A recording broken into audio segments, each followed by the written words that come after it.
Bonjour à toutes et à tous et bienvenue dans ce 7e épisode sur les kanas. Alors là, on est bientôt à la fin.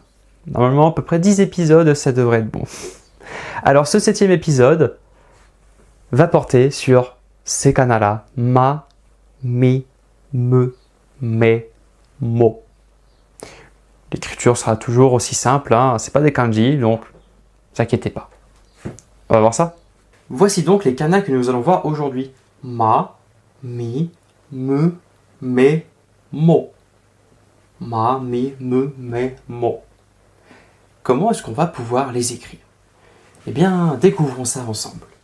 Alors pour le ma, le premier, nous allons partir sur une ligne horizontale, une deuxième ligne horizontale, un petit peu plus courte que la première. Bon, si vous les faites de taille égale, ce n'est pas un problème. Et ensuite, hop, une barre qui traverse, et arrivé en bas, on fait une boucle. Voilà. On trace et on fait une boucle. Ma. Pour le ma en katakana, on va partir sur un premier trait qui va changer de direction, comme ceci, un trait. Et le deuxième, il va venir terminer le bout en étant à peu près perpendiculaire au trait qui arrive. Hop, on trace un trait, ça c'est ma. Mi. Mi est un petit peu... Voilà. Il ressemble à aucun autre kana, donc c'est un avantage, mais je sais que certaines personnes des fois ont un peu de mal à le tracer. Bon, vous allez voir, c'est pas très compliqué. On commence avec un trait, bon, il peut être soit horizontal, soit légèrement oblique, c'est pas un problème, on peut commencer un peu comme on veut. Je vais le faire légèrement oblique. Donc ça, premier trait. On va le continuer, il n'est pas fini ce trait, hein. J'ai juste levé le stylo pour que vous puissiez bien le voir, pour être sûr qu'on le voit correctement. Une fois qu'on est là, qu'est-ce qu'on va faire? On va descendre, on va partir comme ceci, et on va partir en boucle, et on va revenir, comme ça. Je vous le refais. On est là, un peu oblique, ou droit, on s'en fiche, c'est pas le plus important. Et on descend comme ceci, et on remonte. Ça, c'est le premier trait. Le deuxième, eh bien, on n'a pas 36 000 endroits où le positionner. On va devoir mettre un trait ici, qui va venir couper la petite, la queue de la boucle. Hop, ça c'est mi. Pour le mi katakana, alors lui, très simple aussi. On va faire un trait oblique, un deuxième trait oblique, et puis un troisième trait oblique, de plus en plus grand. Voilà. Un peu plus petit, moyennement grand, et plus grand, mi. 3 traits. Voilà. On peut pas faire compliqué, c'est comme ni. Ni, on se souvient, c'est juste 2 traits. Mi, c'est 3 traits. C'est comme le nombre de ponts, on peut dire. Ni, c'est un n, il y a 2 ponts dans n, alors il y a 2 traits. Mi, c'est un m, il y a 3 ponts dans un m, 1, 2, 3, alors il y a 3 traits. Si ça peut vous aider à les retenir. Passons à me. Me. Lui, on va commencer avec une ligne horizontale. Ensuite, nous allons faire un peu comme ce. Est-ce que vous vous souvenez du kana ce? Je vous laisse l'écrire. Ok, vous l'avez écrit? Alors ce, je me souviens, c'était ça. Il y avait la petite boucle ici. Voilà, j'ai effacé avec mon doigt, ça fait exprès. On avait une petite boucle à cet endroit. Eh bien, me, on va faire pareil. On va descendre et on va créer une boucle. Sauf que, ici, avec ce, hop, on finissait à peu près droit ou un peu... c'était un petit peu courbé, va-t-on dire, le trait. Et me, en fait, on va descendre et on va faire dans l'autre, on va partir dans l'autre sens, on va remonter. Et une fois que nous avons fait ça, ici, hop, on va faire un petit trait oblique, une sorte de petite virgule. Petit trait oblique, et voilà. Nous avons me. Pour le katakana, me.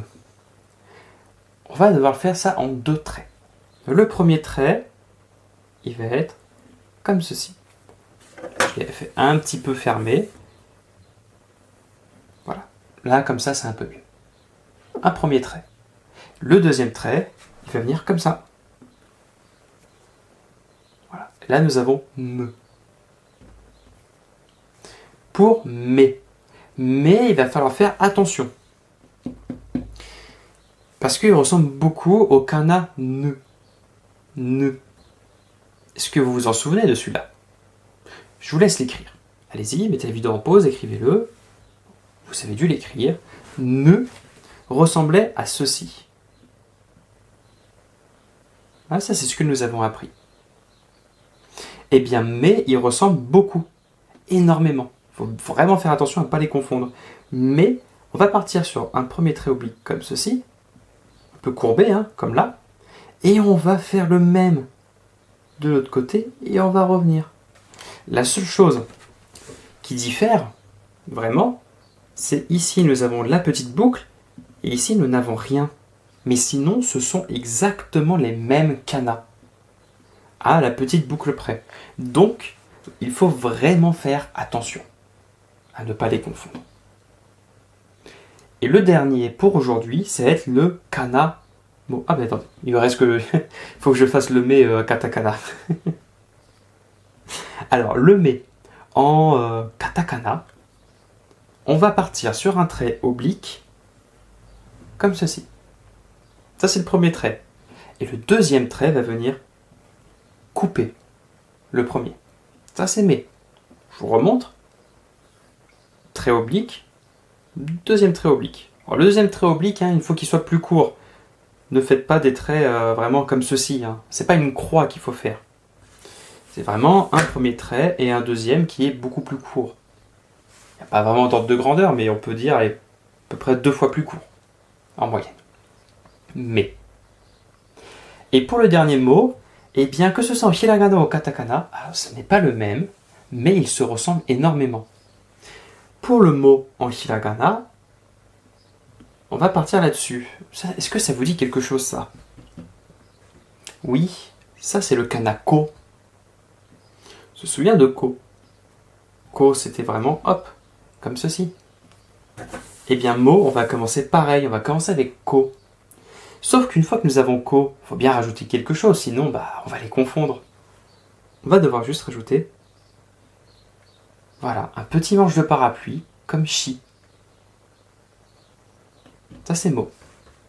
Et pour katakana, eh bien ils vont beaucoup se ressembler. En katakana, on va partir sur un premier trait horizontal, un deuxième trait horizontal un peu plus long. Donc on voit bien qu'ici il y a beaucoup de courbes parce que c'est les hiragana et les katakana c'est très anguleux, il n'y a pas de courbe du tout, voire beaucoup moins. Et une fois que nous avons ceci, on va partir sur, hop, comme le petit manche de parapluie, sauf qu'il ne rebique pas comme ceci. On ne le fait pas rebiquer. Il ne remonte pas, il reste plat. Ça c'est mot. Et donc voilà pour les kanas de cette vidéo. Là, dans la prochaine vidéo, nous aurons la dernière grande colonne de kanas à apprendre. Et ensuite, nous pourrons passer aux petits kanas un peu plus particuliers, va-t-on dire. Donc, je vous souhaite de passer d'excellentes révisions ou un excellent apprentissage. Et je vous dis à bientôt pour une prochaine vidéo.